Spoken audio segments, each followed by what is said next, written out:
Wabarakatuh. Anasema Sheikh, je, yaswi kuacha Qur'ani inasomwa katika simu chini ya mto kisha mfanye tendo la ndoa ilhali Qur'ani bado yaendelea kusomwa? Alhamdulillah, Qur'ani wakati mtu anasomba Mungu anamwambia mtu anyamaze kusikia. Lakini mtu kama amewasha Qur'ani katika nyumbani kwake na yeye anafanya tendo la ndoa, kama ilikuwa maksudi yake anawasha Qur'ani ili ajikinga nyumba asingie shetani, hii haina shida.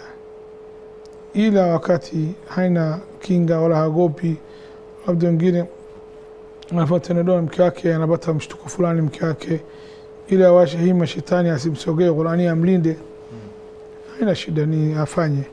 Lakini kama hamna haja, bora uzima Qur'ani baada kufanya mambo yako washa. Haya, pengine Sheikh afwan